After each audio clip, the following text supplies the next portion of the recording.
جبل احد کا شمار جزیرہ نما عرب کے نمایاں پہاڑوں میں ہوتا ہے۔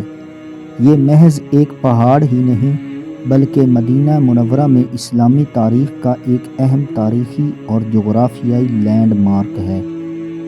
صرف اہلیان مدینہ منورہ ہی نہیں بلکہ دنیا بھر سے آنے والے عاشقان رسول اس پہاڑ کی زیارت کو اپنے لیے باعث شرف سمجھتے ہیں۔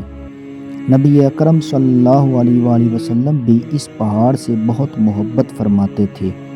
حضرت انس سے مروی ایک روایت ہے کہ رسول اللہ صلی اللہ علیہ وآلہ وسلم نے فرمایا، احد پہاڑ ہم سے اور ہم اس سے محبت کرتے ہیں۔ جبل احد کئی قابل ذکر خصوصیات کا حامل ہے۔ ان میں سب سے اہم پہاڑ کی آتش فشاں چٹانیں ہیں۔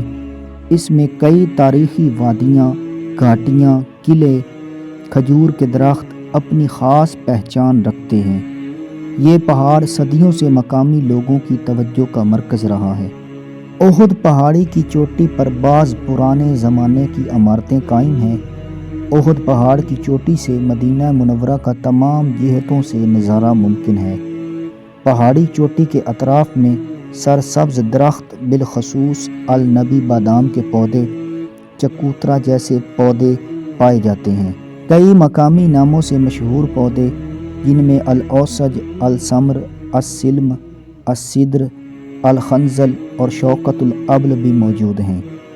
سعودیہ عرب کے ارضیاتی سروے کے ترجمان طارق ابالخیل کا کہنا ہے کہ جبل احد مدینہ منورہ کے اہم تاریخی مقامات میں شامل ہے۔ مسجد نبوی سے 4 کلومیٹر اونچا احد پہاڑ سطح سمندر سے 10,077 میٹر اونچا ہے۔ احد پہاڑ کی چٹانیں عہد اول کے دور کی چٹانیں قرار دی جاتی ہیں، جو 80 کروڑ سے 60 کروڑ 90 لاکھ پرانی بتائی جاتی ہیں۔ جبل احد کی چٹانیں اپنی انتہائی مضبوطی کی وجہ سے بھی مشہور ہیں۔ ارضیاتی سروے کے مطابق جبل احد کا بیشتر حصہ چٹانوں پر مشتمل ہے۔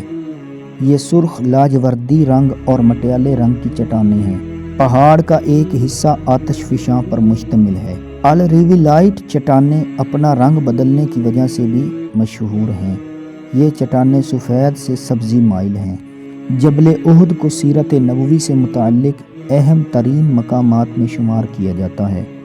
یہ کئی واقعات کے سبب منفرد مقام اور عظمت کا پہلو رکھتا ہے، جن میں 3 ہجری میں پیش آنے والا غزوہ احد نمایاں ترین ہے۔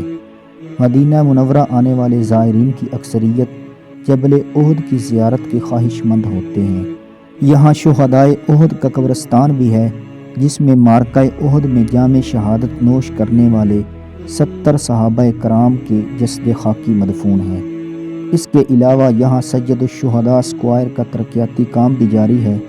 مدینہ منورہ کے گورنر شہزادہ فیصل بن سلمان بن عبدالعزیز کی زیر پرستی اس منصوبے کا مقصد اس مقام کی زیارت کرنے والے مقامی اور بیرونی زائرین کو پیش کی جانے والی خدمات بہتر بنانا ہے۔ جبل احد کے اس نام کا سبب کئی روایتوں میں مذکور ہے۔ ان میں ایک یہ بھی ہے کہ اس کی وجہ جبل احد کا دیگر پہاڑوں کی نسبت امتیازی حیثیت کا حامل ہونا ہے۔ یہ پورا سلسلہ ایک غیر منقسم ٹکڑی کی مانند ظاہر ہوتا ہے۔ اس کے نام کے حوالے سے یہ بھی کہا گیا ہے کہ اس کی نسبت قوم جالوت یعنی عمالقہ کے ایک شخص کی جانب ہے، جس کا نام احد تھا۔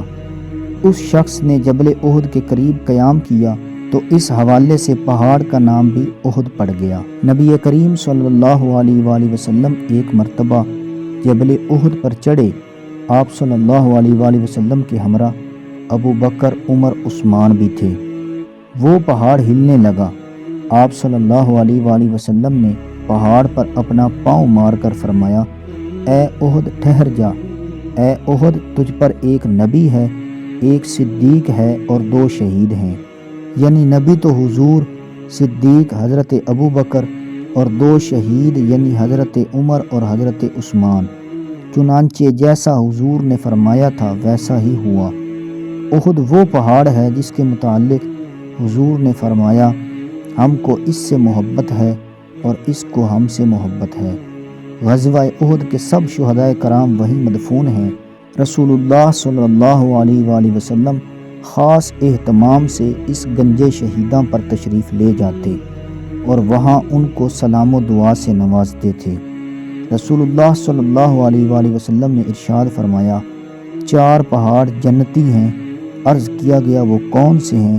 حضور صلی اللہ علیہ وآلہ وسلم نے ارشاد فرمایا، احد جنت کے پہاڑوں میں سے ایک پہاڑ ہے، وہ ہم سے محبت کرتا ہے اور ہم اس سے محبت کرتے ہیں۔ طور جنت کے پہاڑوں میں سے ایک پہاڑ ہے، لبنان جنت کے پہاڑوں میں سے ایک پہاڑ ہے، اور نجبہ جنت کے پہاڑوں میں سے ایک پہاڑ ہے۔